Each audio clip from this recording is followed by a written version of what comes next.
Bonjour, nous commençons aujourd'hui notre deuxième semaine de voyage au sud de l'Inde. Nous sommes arrivés à Goa.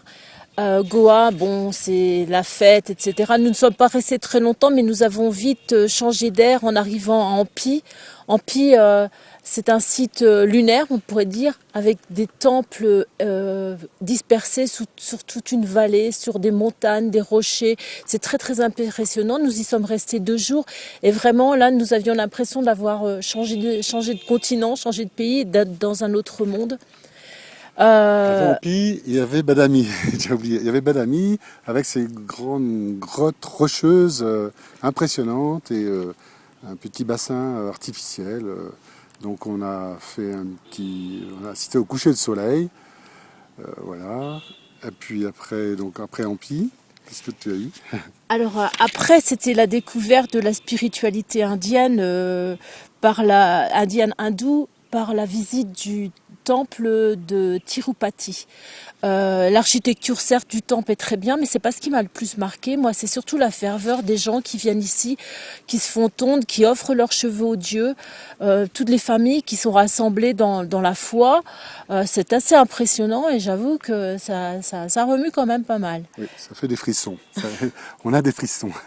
Mais avant, donc aussi, on a voyagé en train, un train assez luxueux, très bien. Donc on a bien dormi.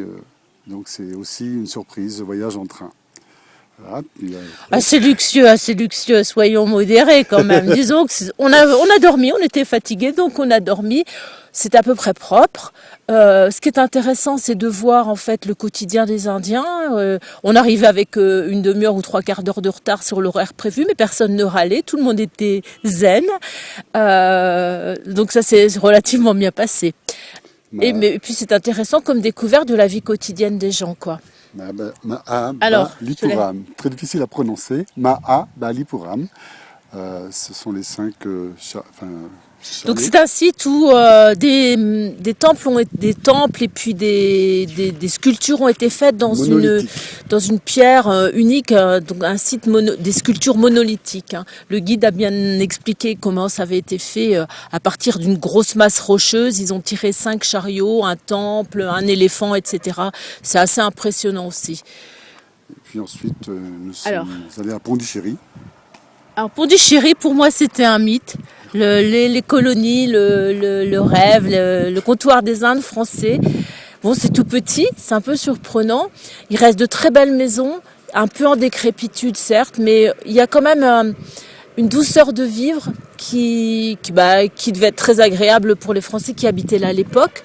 Nous avons visité le marché, on est tombé par hasard sur quelqu'un qui parlait bien français, un marchand de légumes qui nous a expliqué quelles étaient les différentes essences de fleurs, de fruits, Type etc. de légumes, c'était assez une découverte sur la culture les maraîchères. Enfin, il y avait plein de choses à découvrir. Et le soir, Vala Voyage nous a offert un repas dans un bon restaurant. Nous avons mangé une dorade grillée, sans épices, qui fait parfois du bien, une petite halte pour nos papilles. Alors ensuite, qu'est-ce qu'on a vu? Alors c'est vrai qu'on a fait beaucoup de choses. Hein. On s'arrête aussi souvent sur le bord de la route quand on voit hier une fabrique de briques, tantôt une école, tantôt on voit de près la vie des gens en toute tranquillité. C'est vraiment la rencontre avec l'habitant sans intermédiaire. On nous avait visité aussi Thanjavur, Madurai, et puis beaucoup, quoi. Je lis. Et Tchekadi aussi. Alors c'est vrai que nous arrêtons sur la route. Tekadi. Tchekadi. Tekadi. Donc Tekadi, c'est un lieu propice pour la culture du poivrier, des noix de muscade, de la cardamome et du café. Euh, C'était aussi un petit jardin botanique tenu par un monsieur qui est très passionné, qui nous a donc expliqué comment pousser le gingembre, enfin la cardamome expliqué, voilà, il était passionné. toutes les espèces. Donc il était très C'était un passionné, passionné. c'était intéressant.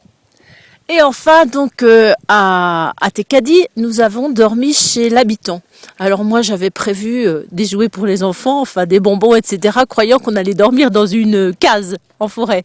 Mais nous avons été très surpris, très agréablement surpris, car nous avons été reçus dans une superbe maison, une hôtesse très courtoise, qui nous a fait voir comment elle cuisinait à l'indienne le petit déjeuner. Ah, j'ai oublié, à propos de cuisine, nous avons aussi eu un cours de cuisine indienne dans un petit restaurant. Barbecue. Le barbecue, ça c'était pittoresque aussi. On a épluché tous nos légumes et ensuite on a eu les explications comment préparer avec tous les condiments, tous les épices, faire la préparation de ces légumes, faire frire. Et voir comment le poisson est macéré. Enfin, voilà. Donc, nous avons bien mangé nos préparations. Donc là, aujourd'hui, nous arrivons dans le Kerala. Alors, c'est le changement parce que c'est très vert, des petites collines et des champs de thé à perte de vue. Donc, j'avoue que pour l'instant, on est vraiment on trouve ça très agréablement surpris. Vala Voyage nous a réservé des hébergements de type tout à fait différent, du train à la chambre d'hôte luxueuse, aux hôtels confortables. Franchement, on est agréablement surpris. Au niveau de la nourriture, notre guide de Vala Voyage fait attention et pour l'instant, tout se passe bien. À chaque fois dans les restaurants, il choisit pour nous des plats peu épicés afin de nous garder en bonne santé pour qu'on participe à toutes les activités du voyage sans problème.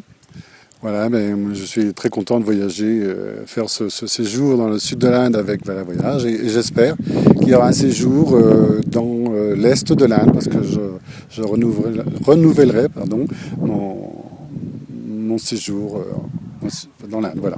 Alors pour finir, je pense que le fait que l'organisation soit par un guide indien est tout à fait au courant des mœurs et des envies des Français. Nous profitons de sa connaissance de la double culture, car il sait ce qu'il va nous intéresser et nous arrête toujours dans des lieux où on va être satisfait, où on va être curieux de découvrir, quoi. Voilà.